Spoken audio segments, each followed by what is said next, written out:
Hey everybody, Tom Barnes, Chicago scene, virtual with my friend and the sound of Christmas himself, Dave Koz. How are you? Good to see you. Nice to see you too, Tom, and happy holidays to you and yours. It's very good to be with you and celebrating the Yeah, holidays once again in person.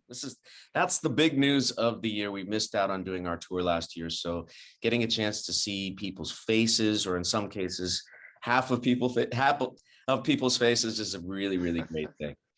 right. I know that this is not what you're going to be doing because you kind of did that last year, but this is the 24th anniversary of Dave Koz and Friends doing your annual Christmas tour and Christmas concert, correct? It is 24 years, and it's hard for me to fathom how we got here with 24 years of touring plus 7 Christmas albums. And here's the kicker: I'm Jewish.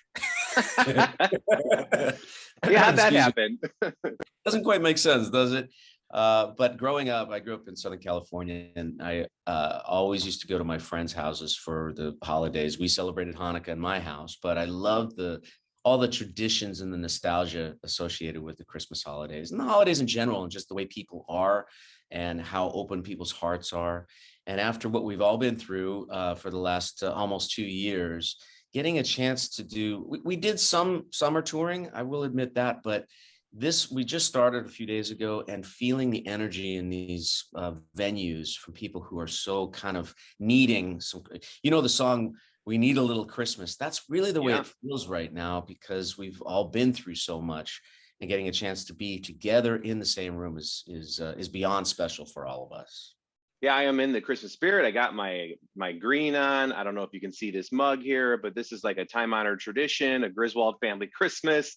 My house behind me, full decorated. Friday after Thanksgiving, we went to a tree farm, did the whole tree thing, set all up. So I am in the mood because I think you're absolutely right. I think people, especially after the last couple of years, just really, really could use some cheering up.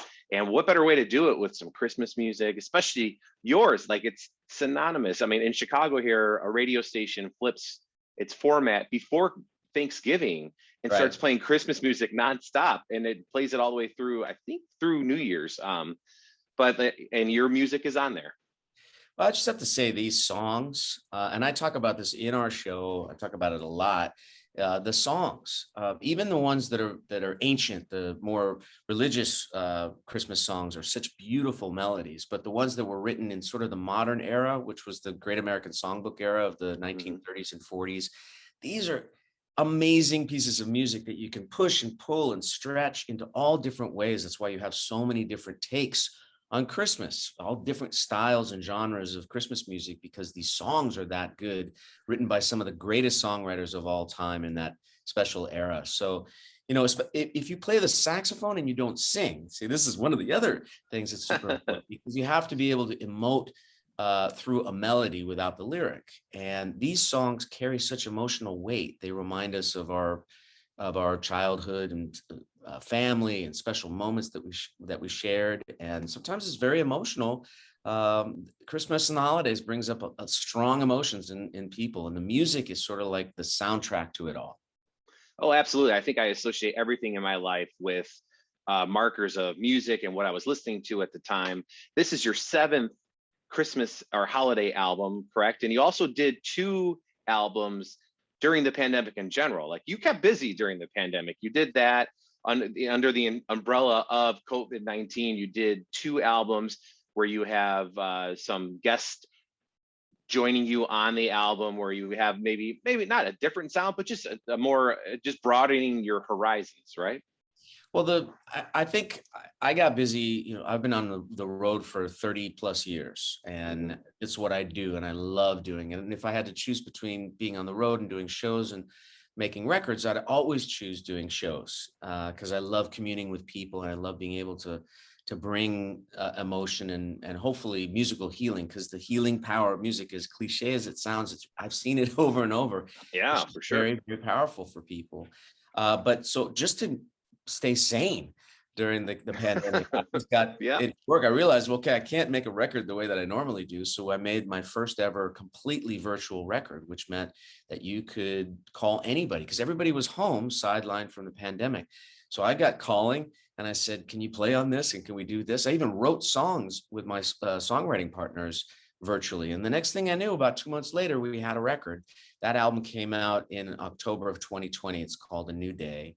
And then we did another album about 6 months later called The Golden Hour. And that was a collaboration with a young guitarist out of Minnesota, phenomenal, very successful guy named Corey Wong.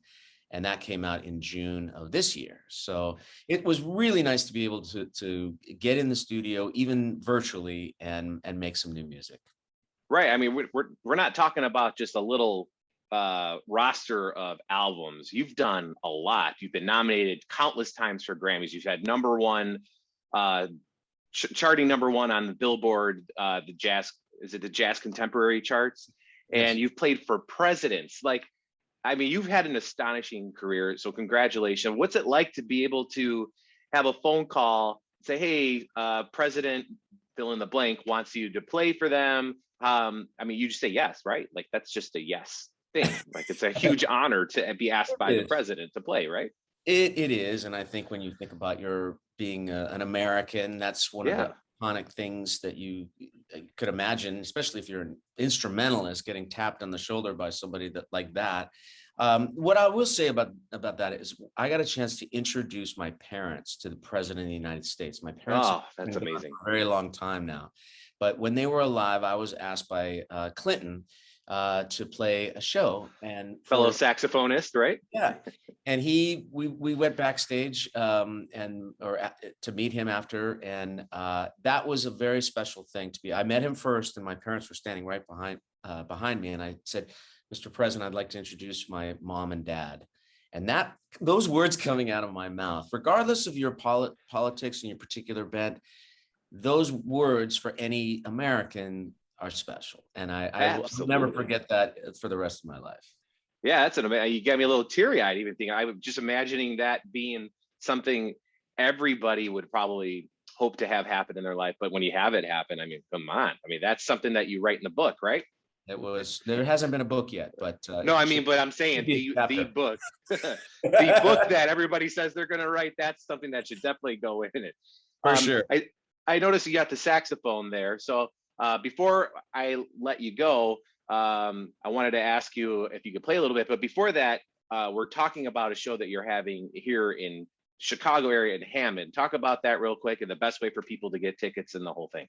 Yeah, our 24th annual Dave Koz and Friends Christmas show coming to the Horseshoe Casino in Hammond, Indiana, which is right around the corner from downtown Chicago. Now, this is interesting because we have played for so many years at the Chicago Theater right downtown. And sadly, this year, the theater was booked with another show for the time period that we were touring, so we wouldn't be able to be in there. So we chose the next place, which is the Horseshoe Casino. So it might be a little bit of a drive, but it's still going to be an amazing show. Jonathan Butler back with us this year, the South African guitarist singer. Richard Elliott, first ever Christmas tour, fantastic saxophone player. Trumpeter Rick Braun, incredible friend, and actually we're all like best friends on this tour. And we'll introduce you to a phenomenal young female vocalist named Rebecca Jade, plus a wonderful band and all those great songs. And it'll be a fun show. It's Friday, December 10th at the Horseshoe Casino. DaveKoz.com, DaveKoz.com for tickets and information. And hopefully we'll get a chance to share a nice slice of the holidays with the Chicagoland audience. Oh, that's wonderful. And it's been a pleasure talking with you and talking about music and the holidays. I know you said you were Jewish. Do you have any traditions that you celebrate? Like I went to the tree farm. That was like a tradition that we do. Do you have anything like that you do for the holidays that may fall under what you do? Yeah, tonight is the third night of Hanukkah, so I'm away from my family for Hanukkah. Hanukkah is a moving target every year. You never know when it's going to show up in the holiday. But usually when this tour is done, I get together with the family, and it's after Christmas usually. sometime between Christmas and New Year's, where we all get together and have one of those days of Hanukkah. We light the menorah, even though Hanukkah is typically over by that time, but it's a chance for the family to be together. And but I haven't been home, other than last year in the pandemic. I haven't been home for any of the holidays for it'll be like 25 years next year. So, but I love So it. I that love being on the road. I love being on the road during this time of year. People are so great.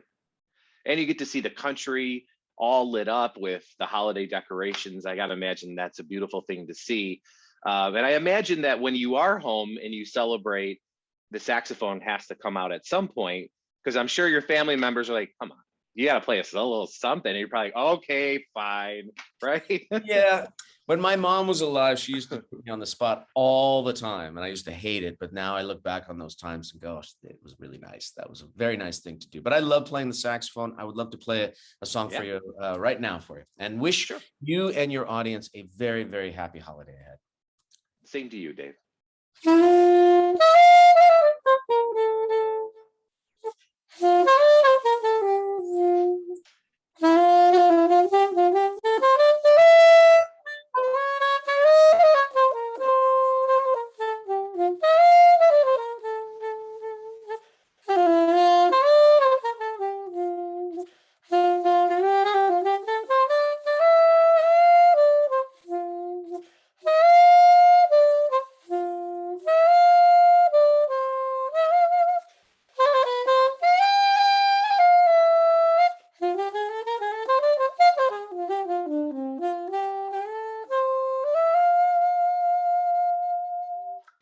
Yes, wonderful. Dave, thank you so much for joining me.